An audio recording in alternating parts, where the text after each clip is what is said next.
ঈদ মানে আনন্দ, ঈদ মানে খুশি। আর এই ঈদটা যদি হয় নতুন কাপড়ের সাথে, তাহলে সত্যি মন প্রাণ সবগুলি ভরে যায়।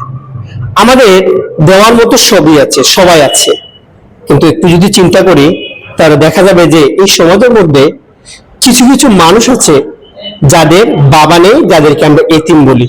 সে এতিমরা কত যে অসহায়, কত যে অসহায়ত্বের মধ্যে দিনাতিপাত করে, এটা যারা এতিম তারাই শুধুমাত্র বলতে পারে, তারাই শুধুমাত্র বুঝতে পারে। আমরা দেখতে পাই যে ঈদকে উপলক্ষ করে প্রত্যেকটা বাচ্চা তার বাবার কাছে কিছু না কিছু সে দাবি করে থাকে। বাবাও শত চেষ্টা করে ওই সন্তানের ইচ্ছা পরিপূর্ণ করার চেষ্টা করে। কিন্তু একটু যদি চিন্তা করে দেখি তাহলে সমাজে এই সকল এতিমরা যারা ইতিমধ্যে তাদের বাবা হারিয়েছে, তাদের বলার কেউ নেই, তাদের কাছে তাদের দাবি করার কেউ নেই, তাদের মনের কথাগুলো বলারও কেউ নেই, কারো কাছে তারা তাদের দাবিগুলো প্রকাশ করতে পারে না। নাসিমুল ভাইয়ের সাথে একটু কথা বলতে চাই যে নাসিমুল ভাই, আপনি এই যে সুন্দর একটা উদ্যোগ, যারা যে উদ্যোগটা সমাজের সবাই নেয় না, আপনি কোন উদ্যোগে উদ্যোগী হয়ে, কোন চিন্তায় উদ্যোগী হয়ে এই এতিমদের জন্য আপনি এত সুন্দর একটা আয়োজন করলেন যে ঈদে তাদেরকে পোশাক দেওয়া, এবং নিজ হাতে আপনি কাপড় কিনলেন, নিজ হাতে নিজে দর্জির কাছে গেলেন, নিজে মাপ নিলেন এবং আপনি নিজের হাতে তাদেরকে এই কাপড়গুলো পরিয়ে দিলেন। আসলে কিসে আপনাকে অনুপ্রাণিত করেছে, আপনি যদি একটু বলতেন। আসসালামু আলাইকুম। ব্যাচ 2011 থেকে আমরা এই উদ্যোগটা নিয়েছি। সাচার হাই স্কুল 2000 ব্যাচ 11, যারা আমরা এসএসসি পরীক্ষা দিয়ে পাশ করেছি।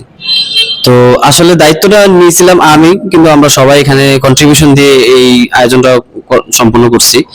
তো আসলে আমাদের ব্যাচের সকল, বিশেষ করে প্রবাসীরা, তারা অনেক ভালো আমাদেরকে সাপোর্ট দিচ্ছে। আর আমরা চেষ্টা করছি কিছু এতিম মানুষের মুখে হাসি ফোটানোর জন্য। আমরা বন্ধুরা মিলে ডিসকাস করছি, লম্বা সময় ধরে আলাপ করছি। আলাপ করার পর চিন্তা করছি যে আমরা তো অনেক সময় অনেক কাজ করি, কিন্তু এতিমদের জন্য এবার কিছু একটা করি। তো সেই ক্ষেত্রে আমরা এই উদ্যোগটা নেই। আর এতিমদের মুখে সামান্য একটু হাসি ফোটানো ছিল আমাদের মূল টার্গেট। তো আশা করি আমরা এই কাজটা করছি এই একটা জিনিস, যে আমরা নিজেদের মধ্যে যাতে মোটিভেশন আমাদের বুস্ট আপ হয়, বন্ধুদের মধ্যে ভ্রাতৃত্ব টিকে থাকে, কারণ সকল বন্ধুরা মিলে আমরা কাজটা করছি। এবং আমাদের দেখা দেখি যারা আমরা অন্য ভাই যারা আছে, তারা যাতে ইন্সপায়ার হয়, যাতে এইভাবে মানবতার কাজে সামনে এগিয়ে আসতে পারে, সবাই আসতে পারে। তো আমি আশা রাখবো যাতে মানুষ এইভাবে সামনের দিকে আরো বোতার জন্য কাজ করবে এবং সমাজে যারা দুস্থ আছে তাদের পাশে এসে দাঁড়াবে, সেটাই আমার। আমরা শুনতে পেলাম যে সাচার বহুমুখী উচ্চ বিদ্যালয় 2011 সালের এসসি বেস্ট মূলত এই সুন্দর আয়োজনটা করেছে। আমি যদি আজকে সামনে ঈদ, আজকে তুমি এত সুন্দর একটা পুরস্কার পাইলা, কেমন লাগতেছে তোমার? ভালো লাগতেছে আলহামদুলিল্লাহ, আমি আল্লাহকে শুকরিয়া জানাই, অনেক ভালো লাগছে। আর যে ভাই দিছে, ভাইয়ের জন্য ধন্যবাদ।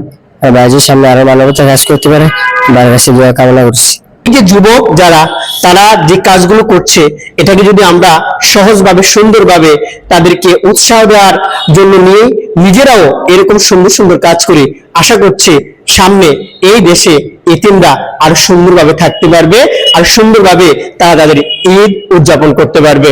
চাঁদপুরের কচুয়া থেকে মোহাম্মদ আবু ইউসুফ উদয়।